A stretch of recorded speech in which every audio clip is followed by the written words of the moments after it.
Hello भाई लोग, तो फाइनली आज हम बात करेंगे वायरल हिट के पार्ट 25 के बारे में। और पिछले पार्ट में हमने देखा था हॉबिन एक क्रैम स्कूल पहुंच जाता है अपनी पहचान बदल के, जहां पे उसे एक होजुन चा नाम के बंदे की मौत का पता लगाना है। लेकिन उससे भी ज्यादा जरूरी चीज ये है कि वो स्कूल किसी तरीके से जिन्हो ली से जुड़ा हुआ है और हॉबिन को उस स्कूल का भांडा फोड़ के जिन्हो ली तक पहुँचना है। दरअसल जिन्हो इस स्कूल में तैयार करे जाने वाले गैंगस्टर्स को खरीदता है और स्कूल में आने वाले सारे स्टूडेंट्स इसी उम्मीद में स्कूल आते हैं कि आगे चल के उनको बढ़िया जॉब मिलेगी, जिस चीज की स्कूल वाले उन्हें झूठी गारंटी भी देते हैं। बेचारा होजुन चा भी ऐसी झूठी गारंटी के चलते मर गया था। खैर, इस स्कूल में 3 क्लासेस होती हैं। पहली क्लास बी जहाँ पे सबसे बेकार स्टूडेंट होते हैं, दूसरी क्लास ए जहाँ पे काफी बढ़िया स्टूडेंट होते हैं और तीसरी है स्पेशल क्लास जिसे कहा जाता है स्कॉलरशिप क्लास। और हॉबिन अपने काबिलियत के दम पे इस स्पेशल क्लास में पहुंच चुका है और जब एक कोपचे में खड़ा होकर चुपके से कॉल में बात करके पगली ग्योल को ये सारी बातें बता रहा था, इतने में ही देखता है उसकी क्लास का हेशु शियो भी यहीं पे खड़ा हुआ है। हॉबिन अपना मोबाइल फोन छुपा के हेशु से जैसे ही मिलने की सोचता है, उसे आवाज आती है कि हेशु किसी से बात कर रहा है। हेशु किससे बात कर रहा है ये हॉबिन को तो नहीं दिखता, लेकिन हमें दिख जाता है। वो बात कर रहा था जिन्हो ली से, यानी कि 2 बड़े दुश्मन एक दूसरे के काफी ज्यादा करीब है, बस उन दोनों को ये बात पता ही नहीं। जिन्हो ने हेशु के बारे में पहले सुना था कि वो कितना बढ़िया स्टूडेंट है, काफी ज्यादा खतरनाक रहेगा उसकी गैंग के लिए वो, इसलिए अपने मन में ये सोचते हुए ये तो मुझे यहीं पे मिल गया। जिन्हो हेशु को कहता है, बच्चे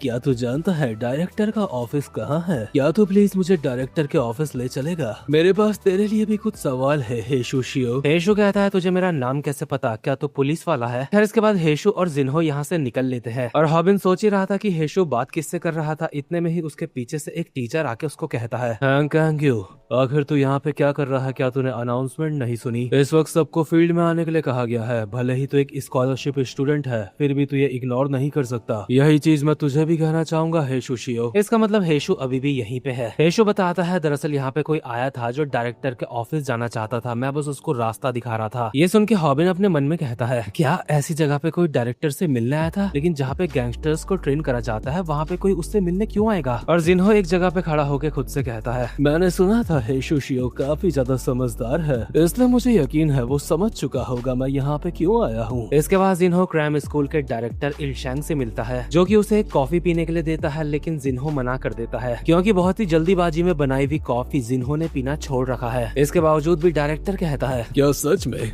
मुझे तो इस कॉफी का टेस्ट बहुत ज्यादा पसंद है। अपनी जवानी के दिनों में मैं इसके मग्गे के मग्गे पी जाता था, लेकिन उसके बावजूद भी थकता नहीं था। खैर वो सब छोड़ो, चलो काम की बात करते हैं। मैं यहाँ पे ये कहने आया हूँ, मुझे तुम्हारे सारे स्कॉलरशिप स्टूडेंट चाहिए मेरी ऑर्गेनाइजेशन के लिए, लेकिन मैं ऐसा नहीं कर सकता। ये स्कॉलरशिप स्टूडेंट्स काफी ज्यादा कमाल के हैं जो इतनी आसानी से ढूंढने पे भी नहीं मिलते। एक तरीके से वो लोग इस स्कूल की दिल की धड़कनें हैं। मैं जानता हूँ मैंने तुम्हें कहा था मैं तुम्हारी मदद करूंगा, लेकिन मैं तुम्हें अपने सारे की एसेट्स नहीं दे सकता क्योंकि मेरे बाकी के कस्टमर्स को भी वो लोग काफी ज्यादा पसंद है। इसलिए मैं सिर्फ तुम्हें ही वो सारे के सारे स्टूडेंट्स नहीं दे सकता, क्योंकि अगर मैं ऐसा करूंगा तो मेरे बाकी के क्लाइंट्स के साथ अन्याय हो जाएगा। लेकिन फिर भी जिन्हो कहता है, नहीं, मुझे तुम्हारे सारे स्पेशल स्टूडेंट चाहिए। और डायरेक्टर एक बार फिर से उसको मना कर देता है। इसके बाद सीन शिफ्ट होता है और हम देखते हैं स्कूल के लॉन्डो की ट्रेनिंग का सीन, जहाँ पे सबको 20 चक्कर भगवाए गए हैं बहुत बड़े ग्राउंड जैसी जगह के। इतना भाग भाग के सारे स्टूडेंट्स थक चुके हैं। हॉबिन भी खुद से कहता है, साला अभी अभी तो खाना खाया था, अभी अभी इन्होंने इतना ज्यादा भगवा दिया। पर इतने में ही हॉबिन के पीछे से आते हैं क्लास बी के 3 गधे। आपको याद होगा पिछली वीडियो में मैंने इन 3 गधों के बारे में बताया था, ये सबसे बेकार स्टूडेंट है, मतलब इनके बस का कुछ नहीं है। हॉबिन इनको देख के कहता है, क्या 3 गधे, तुम यहाँ पे क्या कर रहे हो? गधे कहते हैं, अरे यार भाई यार, तुम भी गधे बोल रहे हो हमें। वैसे हैंग कैंग्यू,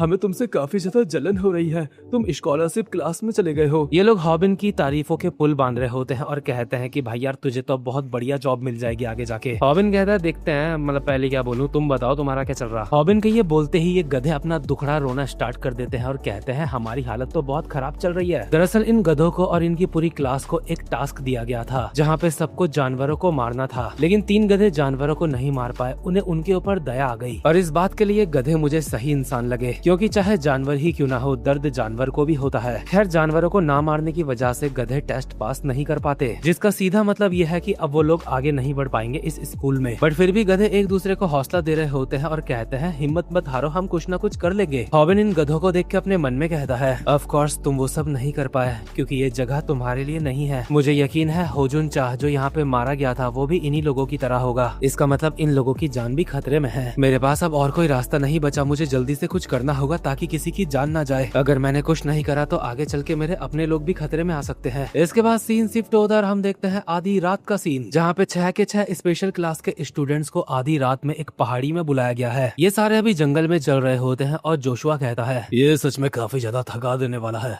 आखिर आधी रात को वो हमसे पहाड़ क्यों चढ़वा रहे हैं। बाओगाय कहता है क्या सिर्फ इतना चलने से तुम थक गए। पेंग आउवी कहता है अबे साले सुअर अपना मुंह बंद कर, अगर तेरे अंदर ज्यादा जान है तो अपने कंधे में बैठा ले मुझे। लेकिन हॉबिन बिल्कुल शांत रह के अपने मन में सोच रहा होता है आखिर इतनी रात को क्यों बुलाया गया है हमें यहाँ पे। इतने में ही इन लोगों के बिल्कुल मुंह के सामने एक फ्लैश लाइट जलती है और वो जलाई होती है एक टीचर ने जो पेंग आउवी को कहता है पेंग आउवी तुम मेरे साथ आओ और बाकी के तुम सारे के सारे चलते रहो, एक एक टीचर तुम्हारा वहाँ पे इंतजार कर रहा होगा। जैसे ही बाकी के लोग थोड़ा आगे बढ़ते हैं तो उन्हें एक और टीचर मिलता है जो हॉबिन को कहता है थैंक यू तुम मेरे साथ आओ। हे टीचर एक मिनट रुको, आखिर यहाँ पे चल क्या रहा है। वो सब छोड़ो, ये बैग पकड़ो। हॉबिन टीचर का दिया हुआ बैग लेता है और खोल के देखता है उसके अंदर है काफी सारे टूल्स। इसके बाद टीचर बताता है ये वक्त है तुम्हारे फाइनल टेस्ट का, तुम्हारा टास्क है इस बैग के अंदर से कोई सा भी टूल चुनो और तुम्हारे सामने जो 2 कट्टे तुम्हें दिखाई दे रहे हैं उसके अंदर जो कुछ भी है उसे मार डालो। हॉबिन अपने सामने पड़े 2 कट्टों को देखता है जो कि हिल रहे हैं, उनके अंदर सच में कुछ है, इसलिए वो टीचर से पूछता है आखिर उसके अंदर है क्या जिसको मुझे मारना है। टीचर जवाब देता है इस टेस्ट का पर्पस है तुम्हारी लॉयल्टी चेक करना, इसलिए तुम्हें बिना कोई सवाल करे ऑर्डर्स को फॉलो करना चाहिए। अगर तुम ऑर्डर्स को फॉलो नहीं कर पाते तो ये टेस्ट तुम्हारा फेल हो जाएगा। ये सुन के हॉबिन को याद आता है वो जो 3 गधे थे उनसे भी जानवरों को मरवाया गया था और वो मार नहीं पाए थे इसलिए फेल हो गए थे। इसलिए हॉबिन को लगता है उसके सामने जो कट्टे हैं उनके अंदर भी जानवर ही है जिसको उसे मारना है। हॉबिन कट्टों के पास जाके अपने मन में कहता है ऑफ कोर्स अंदर जो कुछ भी है मैं उसको मार नहीं सकता, लेकिन अगर मैंने ये टास्क पूरा नहीं करा तो मैं लोअर क्लास में पहुंच जाऊंगा, लेकिन अगर मुझे यहाँ के बारे में जानकारी चाहिए तो मुझे स्पेशल क्लास में बने रहना होगा। आखिर अब मैं क्या करूँ। मुझे यकीन है मेरी क्लास के जो बाकी के स्टूडेंट्स हैं वो बिना हिचकिचाए कट्टे के अंदर जो कुछ भी है उसको मार देंगे। इसके बाद हम देखते हैं हेशु शियो को जो टीचर को कहता है तो तुम चाहते हो कट्टे के अंदर क्या है बिना ये जाने मैं अंदर जो कुछ भी है उसे मार दूं। टीचर कहता है तुझे अगर पास होना है तो तुझे ये करना होगा क्योंकि इस टेस्ट में तुम्हारी वफादारी देखी जाएगी, लेकिन अगर तुझे ये नहीं करना तो तू छोड़ भी सकता है, बस तू फेल हो जाएगा। लेकिन असल में कट्टे के अंदर है क्या ये जानने के लिए हम एक पुराना सीन देखते हैं जहाँ पे डायरेक्टर एक टीचर को कहता है हमें उनकी वफादारी चेक करनी है, ये तो सिर्फ एक बहाना है, असल में तो हमारा मकसद कुछ और ही है। तुमने सारे टीचर्स को सब कुछ अच्छे से समझा दिया है ना। इस टेस्ट का असली मकसद है सारे बच्चों को ब्लैकमेल करना। जब वो कट्टे के अंदर की चीज को मार रहे होंगे तो हम उनकी वीडियो बना लेंगे उनको ब्लैकमेल करने के लिए, क्योंकि आगे चल के बहुत बड़ी बड़ी ऑर्गेनाइजेशन उनको हमसे खरीदेंगी जिसके लिए बड़ी बड़ी गैंग्स हमें बहुत ज्यादा पैसा देंगी और वो गैंग्स इन स्पेशल स्टूडेंट्स को कंट्रोल में रख पाए।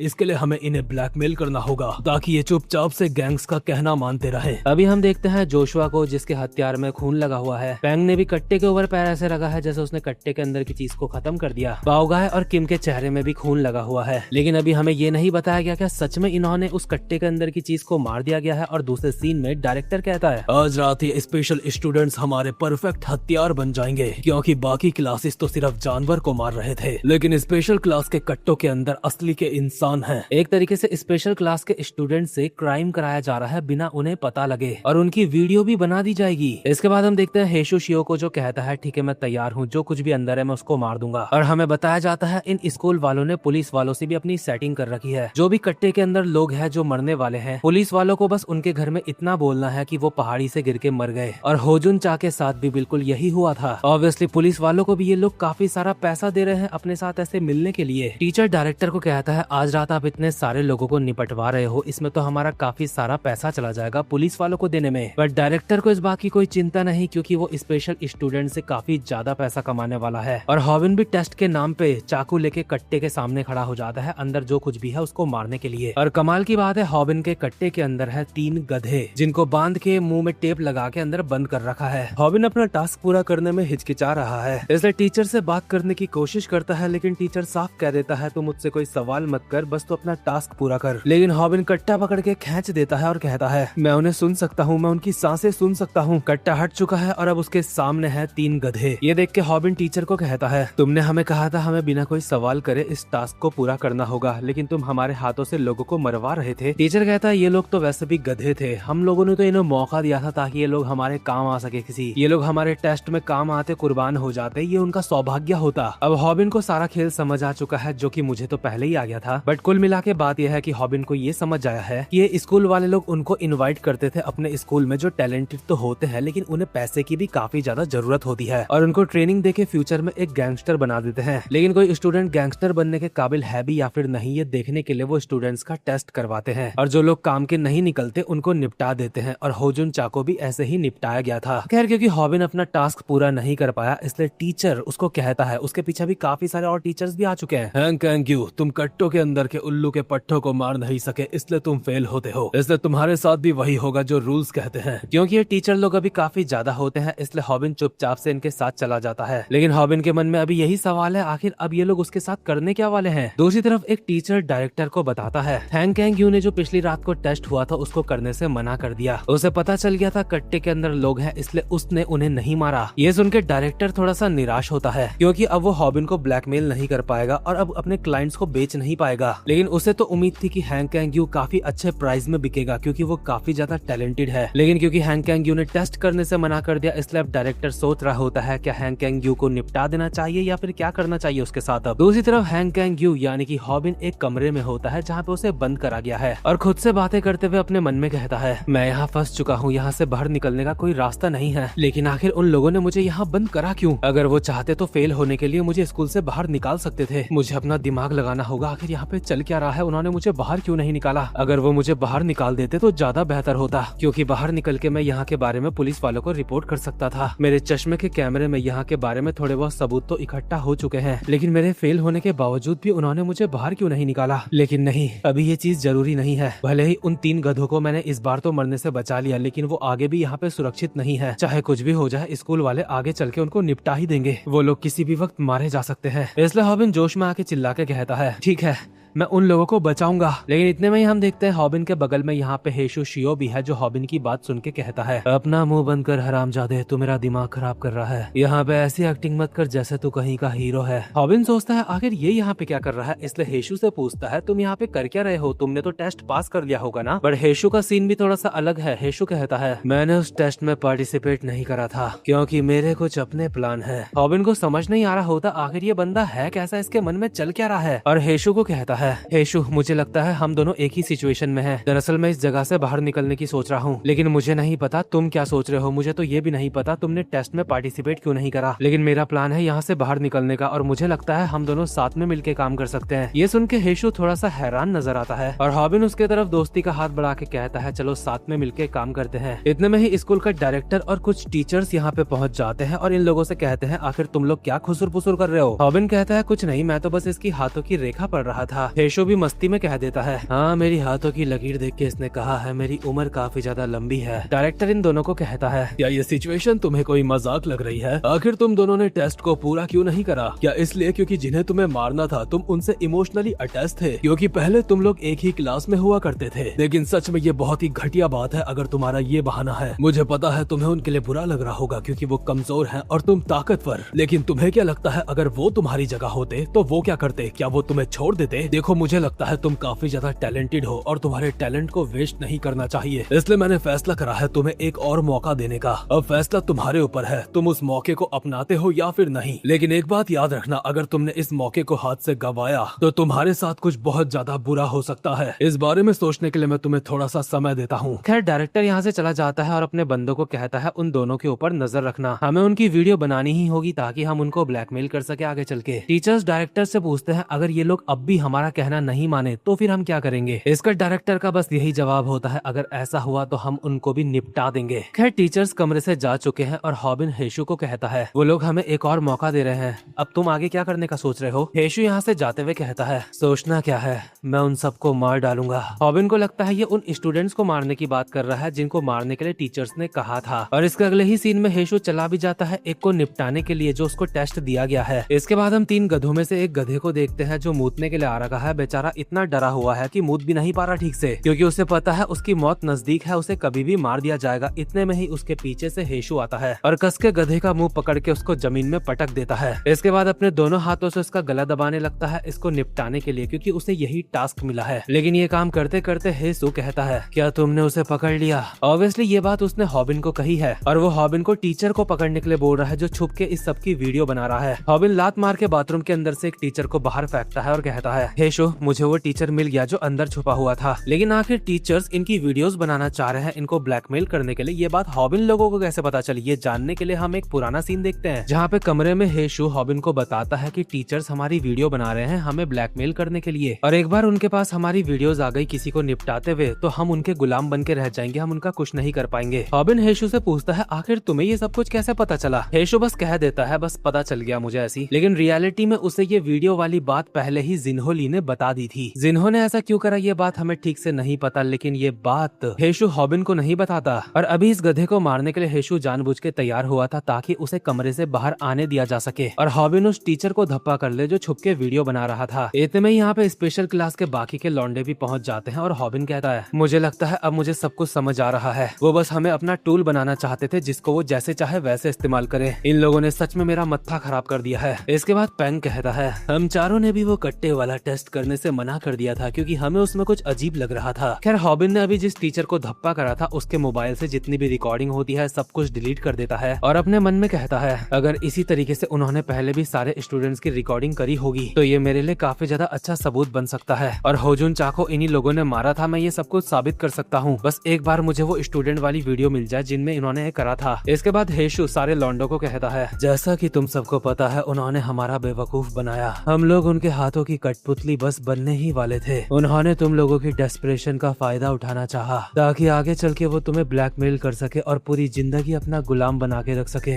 इसलिए मेरा तो दिमाग खराब हो चुका है, इसलिए मैं यहाँ से जा रहा हूँ। अगर तुम भी यहाँ से जाना चाहते हो तो हम लोगों का गोल एक ही है, इसलिए हमें साथ मिलके इस पूरे स्कूल की माँ बहन एक कर देनी चाहिए। सबसे पहले हॉबिन कहता है ठीक है मैं तैयार हूँ, मेरे पास एक बहुत मस्त आइडिया है। इसके अगले सीन में एक टीचर भागता हुआ आता है डायरेक्टर के ऑफिस में और डायरेक्टर को चिल्ला के बताता है स्पेशल क्लास के स्टूडेंट्स ने हमारे खिलाफ बगावत कर दी है, उन्हें पता चल गया है हम उनकी वीडियो बना के उन्हें ब्लैकमेल करने की सोच रहे थे, इसलिए उनके सामने जो भी टीचर्स आ रहे हैं वो उनका मार मार के कुत्ता बना रहे हैं और हम उन्हें रोक नहीं पा रहे क्योंकि वो काफी ज्यादा ताकतवर है। जहाँ स्पेशल क्लास के स्टूडेंट्स ने इस स्कूल के टीचर्स का कुत्ता बनाना स्टार्ट कर दिया होता है, वहीं हॉबिन भी अब पंगे करने के लिए तैयार है सारे स्पेशल क्लास के स्टूडेंट्स के साथ और अपने मन में कहता है मैं स्पेशल क्लास के स्टूडेंट के साथ मिलकर काम करूंगा जब तक कि मुझे यहाँ के खिलाफ सबूत नहीं मिल जाते। दूसरी तरफ एक बंदा डायरेक्टर को कहता है वो स्टूडेंट्स आपकी ही वाट लगाने के लिए आ रहे हैं। डायरेक्टर बहुत ही ज्यादा सोच विचार करके कहता है काफी अजीब बात है, हम स्पेशल स्टूडेंट्स की वीडियोस बना के उनको ब्लैकमेल करने वाले हैं, ये बात तो सिर्फ हमारे क्लाइंट्स को पता थी, तो फिर आखिर स्कॉलरशिप स्टूडेंट्स को ये बात कैसे पता चली। इतने में ही डायरेक्टर के दिमाग में आता है जिन्हो ली और वो समझ जाता है जरूर जिन्हो ली ने ही ये बात उन्हें बताई होगी। इससे डायरेक्टर गुस्से में अपना हाथ पटक के कहता है तो वो हरामजादा गैंगस्टर इस तरीके से मेरे एहसान का बदला चुका रहा है। जिन्हो ली क्या तुझे सच में लगता है तेरा ये प्लान काम आएगा? चाहे कुछ भी हो जाए मैं अपने एसेट्स को बचा के रहूंगा। इसलिए डायरेक्टर अपने बंदे को कहता है सारे स्टूडेंट्स के सामने अनाउंसमेंट कर दो कि अब उनका फाइनल टेस्ट शुरू होने वाला है और जिसने ये पास करा उसे वो सब कुछ मिलेगा जो वो चाहता है। और टेस्ट में सारे के सारे स्टूडेंट्स को 6 स्कॉलरशिप स्टूडेंट्स को मार के पकड़ना है। पूरे स्कूल में सारे स्टूडेंट्स के लिए स्कॉलरशिप स्टूडेंट्स को पकड़ने की अनाउंसमेंट हो जाती है। सारे स्कॉलरशिप स्टूडेंट्स भी तैयार होते हैं फाइट करने के लिए, लेकिन हॉबिन चाहता है डायरेक्टर से वो पेन ड्राइव छीनना जिसके अंदर सारे के सारे सबूत है डायरेक्टर के खिलाफ, क्योंकि उसकी मदद से हॉबिन डायरेक्टर और इस स्कूल का पूरा भांडा फोड़ सकता है। खैर इसी के साथ काफी सारे क्लास ए के स्टूडेंट्स निकल पड़ते हैं स्पेशल क्लास के बंदों को मारने के लिए और कुछ क्लास बी के स्टूडेंट्स भी काफी ज्यादा एक्साइटेड होते हैं ये काम करने के लिए, जबकि क्लास बी के स्टूडेंट्स ही सबसे ज्यादा कमजोर हैं, उसी के बावजूद इनके अंदर कुछ ज्यादा ही हेकड़ी है। खैर क्लास बी के स्टूडेंट्स जब सोच ही रहे थे कि वो स्पेशल स्टूडेंट्स का मार मार के कुत्ता बना देंगे, इतने में ही बाओगाय खुद उनके सामने आके कहता है है, तो तुम लोग मुझे पकड़ना चाहते हो, यहाँ से दफा हो जाओ, क्योंकि जब मैं मारना स्टार्ट करता हूँ तो रुकता नहीं। लेकिन बी क्लास के स्टूडेंट्स झपट पड़ते हैं बाओगाई के ऊपर और कहते हैं, अबे साले मोटे सुअर, लगता है तो कुछ ज्यादा बोल रहा है, तो कुछ ज्यादा ही हवा में उड़ रहा है। इसके बाद हम दूसरे सीन में आते हैं जहाँ पे स्पेशल स्टूडेंट किम भी काफी सारे स्टूडेंट्स को पेड़ रहा होता है अच्छे से, और ऐसे करते करते पहुंच जाता है टीचर्स ऑफिस के बाहर। बट जैसे ही दरवाजा खोल के अंदर जाता है तो वहाँ पे कोई टीचर नहीं होते, बल्कि होते हैं क्लास ए के स्टूडेंट्स, जो कहते हैं, तुम्हारे लिए काफी निराशाजनक बात है,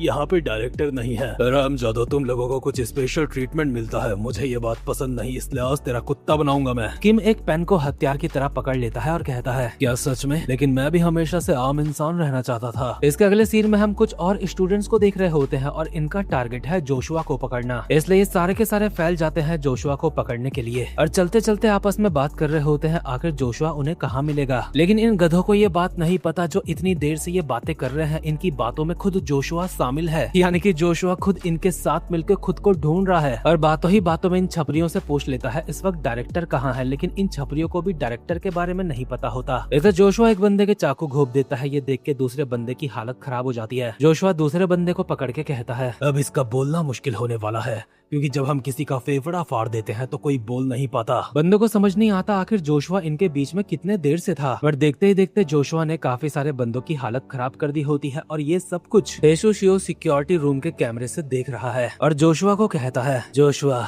डायरेक्टर कहाँ है मुझे पता चल चुका है, इसलिए अपना सारा ताम झाम खत्म कर और जल्दी वहाँ पे पहुँच। मैं तुझे ये कत्लेआम मचाने की परमिशन नहीं दूंगा। ये सच में बहुत ही रूड वे थी बात करने की। इसके दूसरी तरफ हॉबिन भी एक बंदे को मुक्का मार के जमीन में चिपका देता है और कहता है, हम ऐसे ही सारे स्टूडेंट से फाइट नहीं कर सकते, मुझे उनके लिए बुरा लग रहा है, उन्हें मैनिपुलेट करा गया है, तुमने हमारे साथियों को बोल दिया है ना यहाँ पे आने के लिए। हेशु भी यहीं पे होता है और कहता है, हाँ मैंने उन्हें बोल दिया है, डायरेक्टर इस वक्त स्टोरेज रूम के अंदर है, लगता है वो काफी ज्यादा डर चुका है इसलिए वहाँ पे छुप गया, अगर ऐसी बात है तो चलो उसको पकड़ते हैं। इसके अगले सीन में स्टोरेज रूम के अंदर एक टीचर भागता हुआ आता है और डायरेक्टर को कहता है, सिचुएशन पहले से भी काफी ज्यादा खराब हो चुकी है, स्पेशल क्लास के स्टूडेंट्स सारे स्टूडेंट्स को मार रहे हैं, वो उनके ऊपर भारी पड़ रहे हैं, यहाँ तक कि स्पेशल क्लास के बंदों को आपकी लोकेशन तक पता चल चुकी है। ये सुनकर डायरेक्टर की हालत खराब हो जाती है और अपने मन में कहता है, जितना मैंने सोचा था वो उससे ज्यादा काबिल है, मैंने सारे स्टूडेंट्स को उन्हें पकड़ने के लिए भेज दिया, लेकिन वो सब मिलके भी एक स्टूडेंट तक को नहीं पकड़ पाए। दूसरी तरफ हेशु एक बंदे के मुंह पे हाथ डाल के उसके पेट में घुटना बजा देता है, और हॉबिन भी कुछ बंदों को काफी बढ़िया तरीके से पेलते हुए कहता है, हेशु मेरे ऊपर एक एहसान करो और उनको ज्यादा बुरी तरीके से मत मारो, क्योंकि उनमें से काफी सारों को हमारी दया की जरूरत है। बट हेशु कहता है, साले तू तो उन्हें मुझसे भी ज्यादा बुरी तरीके से मार रहा है और ये बात बोल रहा। इतने में ही एक बंदा हॉबिन के पीछे से बेसबॉल बैट लेके आ जाता है हॉबिन का सर फोड़ने के लिए, इसलिए हॉबिन उसकी टांग खींच के उसके ऊपर एक लॉक लगा देता है और कहता है, लेकिन मेरी बातों का ये मतलब नहीं है कि हम इन सबसे अच्छे से पेश आए। जिसकी हॉबिन ने टांग पकड़ी है वो गिड़गिड़ा के बोल रहा होता है, प्लीज मुझे छोड़ दो, लेकिन हॉबिन इसकी टांग तोड़ देता है। दूसरी तरफ डायरेक्टर बहुत ही गुस्से में कहता है, मुझे समझ नहीं आ रहा,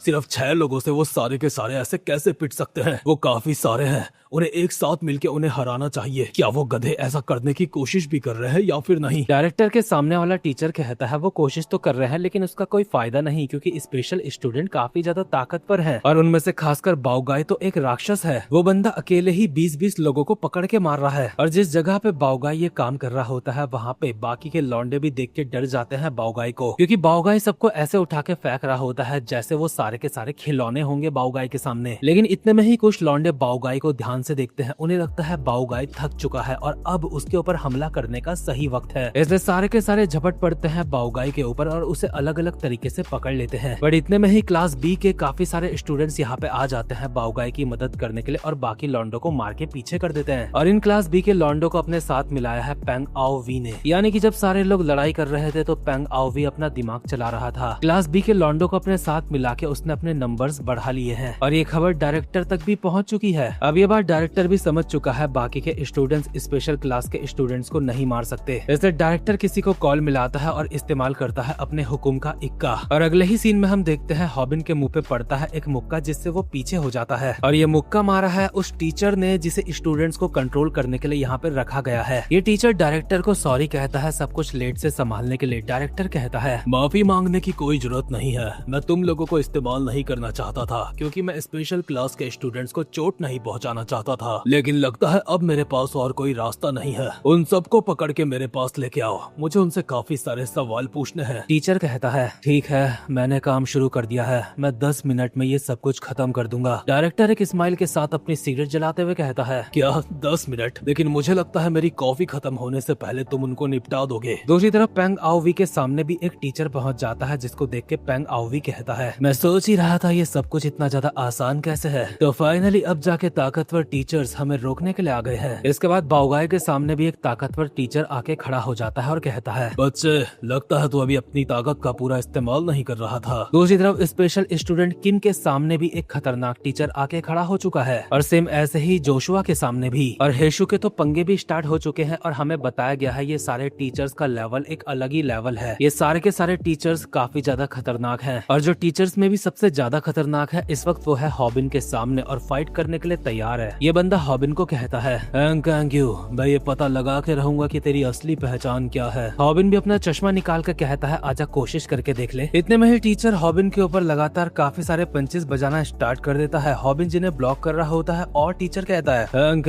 आखिर तू इतना सब कुछ भी कैसे कर पाया? तू कुछ इतना भी खास नहीं कि तेरे लिए मुझे आना पड़ता, लेकिन तू काफी जाना पहचाना लगता है। आखिर तू है कौन? इसके बाद टीचर हॉबिन के एक काफ किक मारता है, और इसके बाद पड़ता है हॉबिन के एक घुटना। अभी टीचर के खड़े होने का स्टाइल देख के हॉबिन समझ चुका है ये म्यूथाई का इस्तेमाल कर रहा है। हॉबिन टीचर को कहता है मैं ये महसूस कर सकता हूँ तू काफी ज्यादा ताकतवर है, क्या बाकी के टीचर्स भी ऐसे ही हैं? हाँ, हम लोग एलीट टीम है, हम पहली बार तुम जैसे लोगों से नहीं निपट रहे हैं। मैं गारंटी के साथ कह सकता हूँ इस वक्त तेरे साथ के बंदों का भी मार मार के कुत्ता बनाया जा रहा होगा। और इसके अगले सीन में हम देखते हैं हेशु शियो जिस टीचर से फाइट कर रहा है वो हेशु के ऊपर एक टैकल अटैक मार देता है, और जो टीचर पेंग आओवी से फाइट कर रहा है वो पेंग आओवी के पेट में एक पंच बजा देता है। जो बंदा बाओगाय से फाइट कर रहा है वो बाओगाय को जमीन में पटक देता है, और जो टीचर किम से फाइट कर रहा है वो लगातार किम के ऊपर काफी सारे पंचेस बजाया जा रहा है, जिन्हें किम सबको ब्लॉक कर रहा है, और चाकू वाले जोशुआ के मुंह पे पड़ती है एक लात। इसके बाद हम प्रेजेंट मोमेंट में आते हैं, जहाँ पे टीचर हॉबिन की तरफ आते हुए कहता है आखिरकार तुम सब हमारे लिए हो तो बच्चे ही। और जैसे ही हॉबिन के एक पंच बजाता है तो हॉबिन काउंटर अटैक मारते हुए उससे बच जाता है, लेकिन टीचर भी हॉबिन के पंच से बच जाता है। बट फिर भी हॉबिन कहता है तेरे लिए ये बहुत बुरी खबर है, क्योंकि ये तो बस मेरी शुरुआत है। इसके अगले सीन में डायरेक्टर टीचर्स के कॉल का इंतजार कर रहा है ये खबर सुनने के लिए कि उन्होंने स्पेशल स्टूडेंट्स को हरा दिया है, लेकिन टीचर्स का उसे अभी तक कोई कॉल नहीं आया। डायरेक्टर को पता है जो लोग स्पेशल स्टूडेंट से फाइट कर रहे हैं वो काफी ज्यादा ताकतवर है, खासकर कि जो बंदा हॉबिन से फाइट कर रहा है हमें उसका पास्ट का सीन दिखाया जाता है उसका इंट्रोडक्शन देते हुए। दरअसल ये बंदा फिलीपींस की एक बहुत बड़ी गैंग का बहुत खास बंदा था, जो पहले स्पेशल फोर्सेज में भी रह चुका है, और अपना कोई भी मिशन इसने कभी फेल नहीं करा, और इसका नाम है डोचियोल पार्क। हम प्रेजेंट टाइम में वापस आते हैं। डोचियोल पार्क हॉबिन के एक पंच मारता है, लेकिन हॉबिन इस बार भी काउंटर अटैक करके बच जाता है, लेकिन डोचियोल के भी पंच नहीं लगता हॉबिन का। डोचियोल को पता चल चुका है हॉबिन काउंटर अटैक करके बचने की कोशिश कर रहा है, इसलिए अपना फाइटिंग स्टाइल ही चेंज कर देता है, और एक साथ काफी सारे पंचेस बजाने लगता है हॉबिन के ऊपर, जिन्हें ब्लॉक कर पाना हॉबिन के लिए भी अभी थोड़ा मुश्किल हो रहा होता है। हॉबिन समझ चुका है कि टीचर ये समझ चुका है कि हॉबिन कैसे फाइट कर रहा है, और हॉबिन का जैसे ही हल्का सा गार्ड डाउन होता है टीचर हॉबिन के एक पंच मारते हुए कहता है तुझे अपना गार्ड डाउन नहीं करना चाहिए था। वैसे मानवा में ये बताया तो नहीं गया, लेकिन मुझे लग रहा है अभी हॉबिन के मन में ये चल रहा होगा मैं क्या लाड ले मियाऊ गोप गोप गोप, क्योंकि हॉबिन अपना गार्ड डाउन कभी नहीं करता, और अगर उसने करा है तो जानबूझ के करा है। टीचर हॉबिन की इस चाल में फंस जाता है, और हॉबिन टीचर के एक काफ किक बजा देता है, जो कि काफी ज्यादा जबरदस्त पड़ती है टीचर के। टीचर को ये साफ महसूस हो रहा है ये लात किसी बच्चे की लात नहीं है। लात खा के टीचर अपने मन में कहता है क्या ये वही है जो मैं सोच रहा हूँ? यानी कि डोचियोल पार्क हॉबिन को धीरे धीरे पहचान रहा है। इसके बाद हम देखते हैं उस बंदे का पास्ट जिसकी फाइट अभी चल रही है हेशु शियो के साथ। दरअसल ये बंदा रेसलिंग वर्ल्ड का एक उभरता हुआ सितारा रह चुका है, जो काफी ज्यादा बेरहम है, और अपने से कमजोर लोगों को सताने में मारने में इसे काफी ज्यादा मजा आता है। प्रेजेंट टाइम में ये हेशु के ऊपर एक टैकल अटैक मार के उसको पीछे कर देता है, लेकिन हेशु इससे पहले कि जमीन में गिर पाता वो एक विंडो की रॉड को पकड़ लेता है, जिससे वो गिरने से भी बच जाता है और हवा में ही लटक जाता है एक तरीके से। ये देख के रेसलर हेशु को कहता है मैंने आज तक काफी सारे लोगों को टैकल अटैक मारा है, लेकिन जैसे तू उससे बचा ऐसे किसी को बचते हुए नहीं देखा। तुझे जरूर किसी ने फाइट करना सिखाया होगा, है ना? ये सुन के हेशु को अपने जेल के दिन याद आ जाते हैं, जिस वक्त वो सिर्फ 14 साल का था, एक छोटा सा बच्चा, और बड़े कैदी उसको परेशान करते थे, उसको मारते थे और उसका मजाक उड़ाते रहते थे। लेकिन हेशु ने ऐसी सिचुएशन में ही खुद से लड़ना सीखा, इसलिए प्रेजेंट टाइम में अपने मन में कहता है क्या किसी ने मुझे सिखाया? आखिर ये क्या बकवास कर रहा है? जेल में वो लोग खाते नहीं है, वो बस अपना शिकार बनाते हैं। मैंने ये खुद से सीखा है कि इस दुनिया में सरवाइव कैसे करते हैं। इसके बाद जब हम सच में प्रेजेंट टाइम में वापस आते हैं तो डायरेक्ट हमें सीन दिखाया जाता है हेशु ने रेसलर का बहुत गंदा कुत्ता बना दिया है, उसकी टांग भी तोड़ दिया है। मतलब सच में यार हेशु काफी ज्यादा खतरनाक बंदा है। और हमें पास्ट भी सिर्फ 2 ही टीचर के दिखाए गए, एक तो जो हॉबिन से फाइट कर रहा है, दूसरा जो हेशु से फाइट कर रहा था। खैर इसके बाद हम देखते हैं डायरेक्टर को जो अपनी अटैची पैक कर लेता है और कुछ स्टूडेंट्स को कहता है तुम्हारे लिए एक और टास्क है, अब तुम्हें मुझे यहाँ से भागने में मदद करनी है। यहाँ से बाहर भागने के बाद मैं अपना नया प्लान स्टार्ट करूंगा। ऑफ कोर्स डायरेक्टर को यहाँ से भागना पड़ेगा क्योंकि स्पेशल क्लास के स्टूडेंट्स को हराया नहीं जा पा रहा है। डायरेक्टर के साथ का एक बंदा बाकियों के बंदों को चिल्ला के कहता है तुमने सुना ना, हमें डायरेक्टर को यहाँ से सुरक्षित लेके जाना है। लेकिन इतने में ही इसके मुंह पे पड़ती है एक रॉड और ये देख के बाकी के लोग हैरान हो जाते हैं। जिसने भी ये रॉड मारी है और अब तक मारे जा रहा है, डायरेक्टर भी उस बंदे को देख के हैरान है और अपने मन में कहता है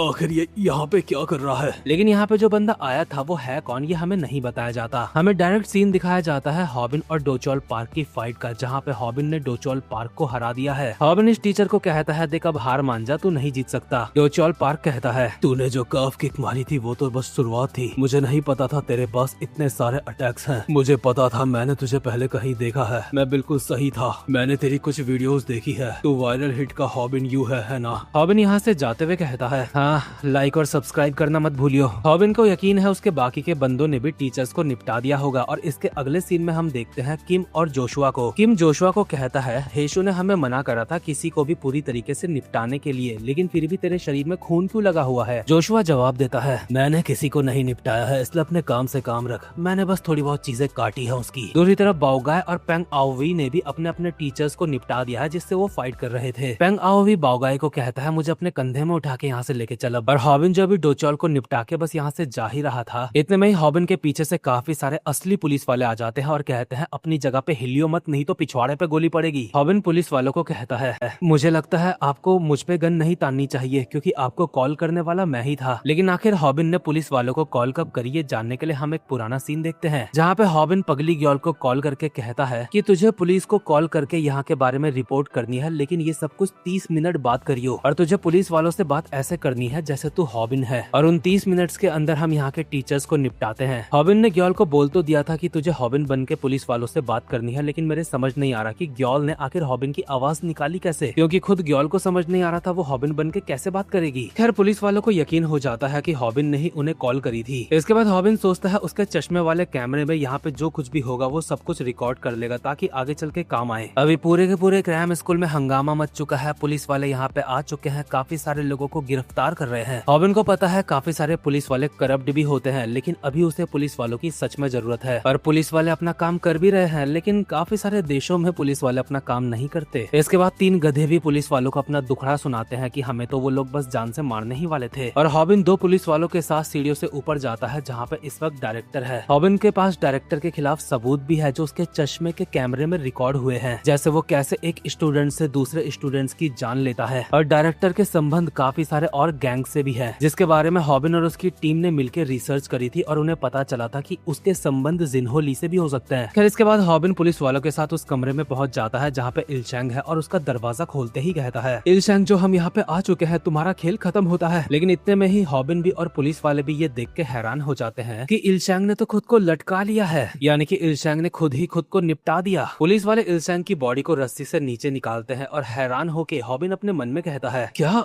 इलशैंग जो ने खुद को खुद ही खत्म कर दिया, लेकिन ये इंसान ऐसा कभी नहीं करेगा। पुलिस वाले भी अपने अंदाजे लगाने लगते हैं कि ये बंदा निपटा कैसे होगा। वो इलशैंग के गले का निशान देखते हैं और ये अंदाजा लगाते हैं कि इलशैंग को लग रहा होगा अब वो पकड़ा जाने वाला है, इसलिए उसने खुद को निपटा दिया। पर हॉबिन को अब भी यकीन नहीं होता कि इलशैंग खुद को निपटा सकता है और पुलिस वालों को भी वो ये बात बोलता है, लेकिन पुलिस वालों को लगता नहीं कि उसने खुद को निपटाया नहीं है। हॉबिन अपने मन में कहता है मुझे यकीन नहीं होता इलशैंग जैसा हरामजादा जो ऐसा डरावना स्कूल चलाता था, जिसके पास इतनी पावर थी कि उसके कनेक्शन पुलिस वालों से भी थे, और अगर वो जेल भी चला जाता तो वहाँ से अपने कनेक्शन के जरिए बाहर आ जाता, ऐसा इंसान खुद को निपटा सकता है। इसका मतलब एक बात तो साफ है, इलशैंग ने खुद को नहीं मारा। लेकिन अगर इलशैंग ने खुद को नहीं मारा तो उसको किसने मारा? हॉबिन की अचानक से दिमाग की बत्ती जलती है और उसे डाउट होता है कि किसने उसे मारा होगा। इतने में ही पुलिस वाले हॉबिन को कहते हैं अरे बच्चे तुम ऐसा नजारा मत देखो, वो नजारा काफी ज्यादा डरावना है, आगे कोई मरा पड़ा है, चलो यहाँ से चलो। लेकिन पुलिस वालों को ये नहीं पता हॉबिन हॉबिन इतना ज्यादा ताकतवर है, वो चाहे तो पुलिस वालों को भी बिल्कुल वैसे ही लेटा दे जैसे इलशैंग लेटा है अभी। खैर इलशैंग खत्म हो चुका है, उस स्कूल का सच सबके सामने आ चुका है और इसके अगले सीन में हॉबिन होजुन चा की कब्र के सामने आता है जहाँ पे होजुन चा की गर्लफ्रेंड भी है। होजुन चा की गर्लफ्रेंड हॉबिन का शुक्रिया करती है उसने जो कुछ भी करा उस चीज के लिए, बट हॉबिन कहता है हमें शुक्रिया तो होजुन चा का करना चाहिए क्योंकि उसी की वजह से सारा का सारा सच सबके सामने आया है, क्योंकि अगर हॉबिन होजुन चा की मौत का पता लगाने ना जाता तो ये सब कुछ ना हो पाता। इसके बाद हॉबिन बस पकड़ के वापस से निकल लेता है अपने घर और हमें बताया जाता है पुलिस वालों को उस स्कूल के खिलाफ सारे सबूत मिल चुके हैं। जितने भी बच्चे वहाँ पे मारे गए थे उनकी मौत का असली रीजन सबके सामने आ चुका है और उस स्कूल के सो कॉल्ड टीचर जो टीचर कहलाने के लायक नहीं थे, पुलिस वालों ने कुछ को ऑन द स्पॉट ही गिरफ्तार कर लिया था और सारे बच्चों को उनके घर वापस भेजना शुरू कर दिया था। हॉबिन ने अपने चश्मे से जितनी भी वहाँ की रिकॉर्डिंग करी थी सब की सब पुलिस वालों को दे दी और जो कुछ गैंगस्टर्स स्कूल से भाग गए थे अभी पुलिस उनको पकड़ने का काम कर रही है। ये सारी की सारी बातें हॉबिन अपने मन में बोल रहा है और कहता है वो सब तो ठीक है लेकिन अब भी मेरे दिमाग में बस एक चीज खटक रही है। इलशैंग की मौत को ऐसा दिखाया गया है जैसे उसने खुद अपने आप को निपटाया है और मैं पुलिस वालों के सामने ये पॉसिबिलिटी भी नहीं रख पाया कि उसको किसी ने मारा होगा, उसने खुद को नहीं निपटाया। मैं ऐसा इसलिए नहीं कर पाया क्योंकि मुझे इस बात पे बस शक है, मुझे पूरा यकीन नहीं है, लेकिन सच्चाई तो यह है इलशैंग की बॉडी में किसी और इंसान के फिंगरप्रिंट्स नहीं मिले हैं, इसलिए यही मानना सबके लिए नॉर्मल था कि इलशैंग ने खुद को निपटाया है। लेकिन क्या सच में इलशैंग जैसा इंसान खुद को निपटा सकता है? मेरे लिए मानना बिल्कुल भी सही नहीं। इसके बाद हम देखते हैं पास्ट का सीन जहाँ पे हमें दिखाया जाएगा आखिर इलशैंग निपटा कैसे था। जब इलशैंग स्कूल से भागने की कोशिश कर रहा था इतने में ही वहाँ पे उसके काफी सारे बंदों को कोई मारने लगता है। इलशैंग के सारे बंदे मार खा के जमीन में जख्मी पड़े होते हैं और इलशैंग ये देख के हैरान होता है। उसके सामने खड़ा है जिन्हो ली। वो जिन्हो से पूछता है आखिर तुम यहाँ पे क्या कर रहे हो? जिन्हो लोगों की बॉडीज के ऊपर से चढ़ता हुआ आगे आते हुए कहता है मैं यहाँ पे कोई ज्यादा बड़ी चीज के लिए नहीं आया हूँ, मैंने बस सोचा क्यों ना तुमसे जल्दी से मिलके यहाँ से चला जाऊँ ताकि मैं जल्दी से तुम्हारे प्राण छीन के यहाँ से निकल लूँ। इलशैंग इस बात को सीरियस नहीं लेता और कहता है लगता है वो स्कॉलरशिप स्टूडेंट्स तुम्हें हर कीमत में चाहिए, इसलिए तुमने उनकी मदद करी यहाँ पे दंगा फैलाने के लिए, है ना? अगर ऐसी बात है तो ठीक है, जब ये सब कुछ निपट जाएगा उसके बाद हम बात करते हैं। लेकिन मनी मन इलशैंग पुलिस को कॉल करके जो उसकी जान पहचान है यहाँ पे बुला रहा था ताकि वो जिन्हो ली को पकड़ के ले जाए। लेकिन इलशैंग के पुलिस को कॉल करने से पहले ही जिन्हो इलशैंग के पास आके उसका चश्मा निकाल के कहता है क्या आजकल तुम्हें देखने में थोड़ी दिक्कत हो रही है? डायरेक्टर, अब बहुत ज्यादा देर हो चुकी है, मैंने सुना है पुलिस वाले यहाँ पे आ रहे हैं और स्कॉलरशिप स्टूडेंट्स अपना काम काफी अच्छे से कर रहे हैं। अब बस कुछ वक्त की बात है जब तेरा भांडा सबके सामने फूट जाएगा। यहाँ के स्टूडेंट्स तेरे बारे में पुलिस वालों को बता देंगे। एक बार तेरे करे हुए काम न्यूज में आने लग गए तो फिर तू भी उससे बच नहीं पाएगा। लेकिन तेरी पुलिस चीफ से जान पहचान है ना?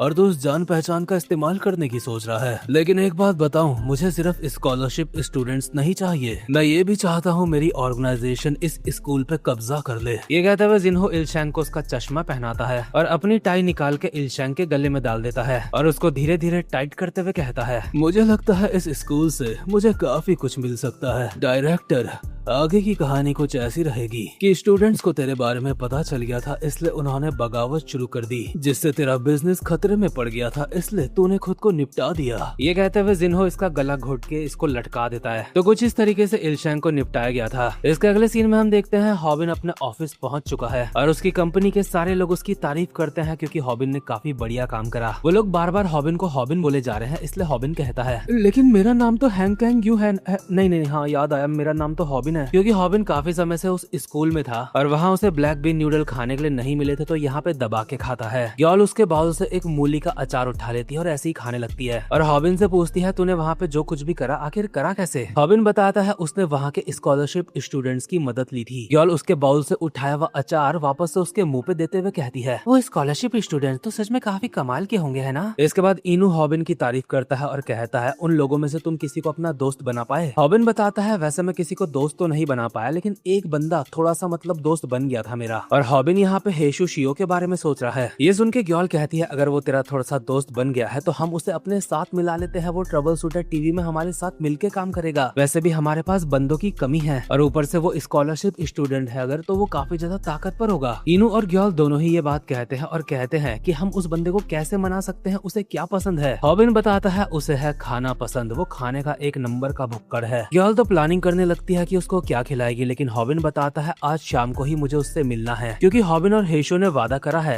एक दूसरे की जिंदगी से अलग अलग जाने से पहले वो साथ में बैठ के खाना खाएंगे। और हॉबिन का प्लान है वो खाना खाते खाते ही हेशु से पूछेगा उसको अपने साथ मिलाने के लिए। इसके बाद हम अगला सीन देखते हैं जहाँ पे हॉबिन और हेशु एक रेस्टोरेंट में बैठ के खाना खा रहे हैं। हॉबिन हेशु को यहाँ के रेस्टोरेंट का बेस्ट से बेस्ट खाना खिलाता है और कहता है आज की पार्टी तेरे भाई की तरफ से है, इसलिए जितना मर्जी उतना खा ले। बट हॉबिन ये देख के हैरान है, हेशु स्कूल के अंदर तो उदास लगता ही था लेकिन अभी भी उदास लग रहा है, अब तो बाहर आ गया वो। खैर ये अपना खाना पीना निपटा के रेस्टोरेंट से जाने लगते हैं और हॉबिन कहता है वैसे हेशु तुम्हें स्कूल में कैसे पता चला था कि मैं असल में कौन हूँ? हेशु जवाब देता है मुझे पता कैसे ना होता, मैं तेरे जैसा गधा थोड़ी हूँ। लेकिन भाई ये बात तो तुझे माननी पड़ेगी, शुरुआत में तुझे पता नहीं चला होगा कि मैं कौन हूँ। वैसे मैं तुमसे कहना चाहता हूँ कि हमें अब दोस्त बन जाना चाहिए। क्या तू चाहता है हम दोस्त बन जाएं? हाँ, सिर्फ मेरा दोस्त नहीं बल्कि तू मेरे दोस्तों का भी दोस्त बन सकता है। वो सारे के सारे सच में काफी ज्यादा मजेदार हैं, इसलिए मैं सोच रहा हूँ कैसा रहेगा तू हमारी टीम को ज्वाइन कर ले। हॉबिन अपना हाथ हेशु की तरफ बढ़ाता है। हेशु ये देख के हल्का सा हैरान है और एक स्माइल के साथ बोलने ही वाला था ठीक है मैं तेरे साथ मिलने के लिए तैयार हूँ। इतने में ही बाकी के 4 स्कॉलरशिप स्टूडेंट्स भी यहाँ पे आ जाते हैं और किम कहता है मैं भी तुम्हारे साथ टीम बनाना चाहता हूँ। इसके बाद हेशु अपनी तरफ से और बाकी के 4 बंदों की तरफ से कहता है मैं भी तुम्हारे साथ टीम बनाना चाहता हूँ। अभी जो मैंने इन चारों के साथ टीम बनाई है वो एक ही गोल को माइंड में रख के बनाई है। भले ही हम सबको जो चाहिए वो अलग है लेकिन एक तरीके से वो एक जैसा भी है। हम सब साथ में काम करेंगे अपने गोल्स को हासिल करने में, बिल्कुल उसी तरीके से जैसे हमने क्रैम स्कूल में करा था। हॉबिन